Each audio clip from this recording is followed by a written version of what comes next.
Assalamualaikum warahmatullahi wabarakatuh. Perkenalkan, nama saya Aulia Musyarofa. Saya dari kelas 11 MIPA 1. Di sini saya akan menjelaskan sistem syaraf pusat dan bagian otak. Sistem syaraf pusat. Pengertian sistem syaraf pusat adalah bagian dari sistem syaraf yang mengatur fungsi organ dan anggota tubuh. Sistem syaraf pusat pun terdiri dari dua sistem, yaitu otak dan juga sumsum tulang. Otak adalah pusat syaraf utama dan pusat pengendalian semua aktivitas kehidupan.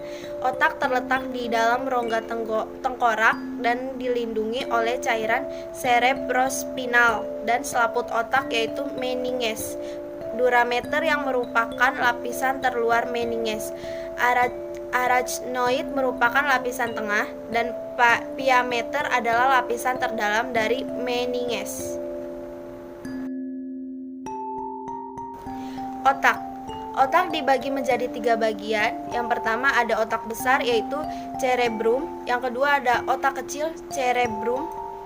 Yang ketiga batang otak, brainstem. Otak besar terbagi menjadi 2 bagian, yaitu otak kanan dan otak kiri. Belahan otak kanan berfungsi untuk mengontrol pergerakan di sisi kiri tubuh, dan belahan otak kiri mengontrol pergerakan di sisi kanan tubuh. Keduanya dipisahkan oleh struktur seperti parit yang disebut visura interhemisfer atau visura longitudinal. Permukaan luar otak besar disebut cerebral cortex. Cerebral cortex adalah bagian otak yang terletak melekuk-lekuk. Bagian ini merupakan area otak di mana sel syaraf membuat koneksi yang disebut sinaps. Sinaps merupakan sistem syaraf yang mengendalikan aktivitas otak. Lobus otak besar. Lobus frontalis adalah yang mengendalikan pergerakan yang disadari, ucapan, perilaku, memori, emosi, dan kepribadian.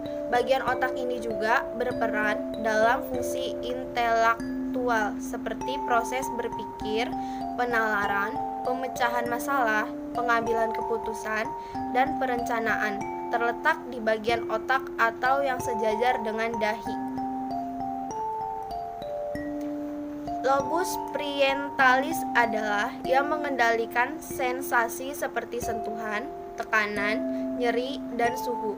Lobus ini juga mengendalikan orientasi spasial atau pemahaman tentang ukuran, bentuk, dan arah, mengatur sensasi tubuh, tulisan tangan, posisi tubuh, dan menerjemahkan informasi yang dikirimkan oleh bagian otak lain. Terletak di atas setelah lobus frontalis yang sejajar dengan ubun-ubun. Lobus temporalis adalah sebagian pusat pendengaran, ingatan, dan emosi, menginterpretasikan emosi dan reaksi orang lain, dan berbicara. Terletak di bagian samping, bagian kiri, dan kanan otak yang terdekat dengan telinga. Lobus occipitalis adalah yang berperan besar dalam kemampuan seseorang untuk bisa membaca dan mengenali literasi, dan yang sebagian pusat penglihatan. Terletak di bagian otak kepala belakang. Otak kecil. Otak kecil terletak di bawah otak besar pada bagian belakang otak, tepatnya di bawah lobus occipital.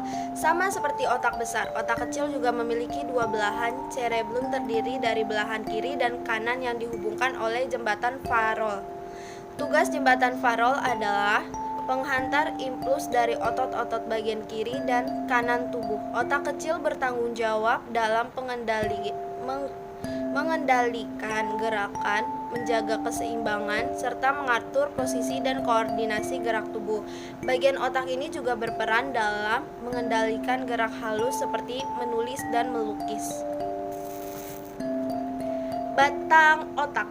Batang otak adalah bagian otak yang terletak di depan otak kecil dan merupakan seikat jaringan syaraf di dasar otak. Fungsinya sebagai stasiun pemancaran yang menghubungkan otak besar ke syaraf tulang belakang serta mengirim dan menerima pesan antara berbagai bagian tubuh dan otak. Bagian batang otak. Yang pertama, otak tengah, diencephalon. Otak tengah merupakan bagian atas batang otak, terletak di depan otak kecil dan jembatan faroe. Bagian terbesar dari otak tengah pada sebagian besar vertebrata adalah lobus opticus yang ukurannya berbeda.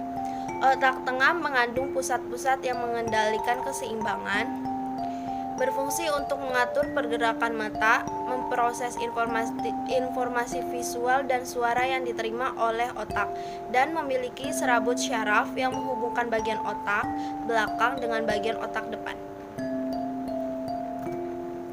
Yang kedua ada pons. Pons merupakan bagian terbesar dari batang otak, terletak di bawah otak tengah. Pons merupakan kumpulan dari syaraf-syaraf yang menghubungkan berbagai bagian otak. Pada bagian ini juga terdapat ujung awal syaraf kranial. Syaraf kranial ada syaraf yang berperan dalam pergerakan wajah dan menghantarkan informasi sensori ke otak dan berjumlah 12 pasang. Yang ketiga ada medula oblongata. Medula oblongata adalah bagian otak yang letaknya paling bawah.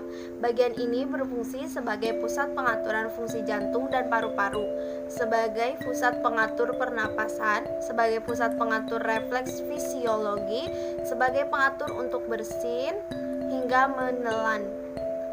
Talamus. Talamus adalah bagian otak yang terletak di atas batang otak dan fungsinya untuk memproses dan memindahkan informasi mengenai pergerakan sensorik di otak.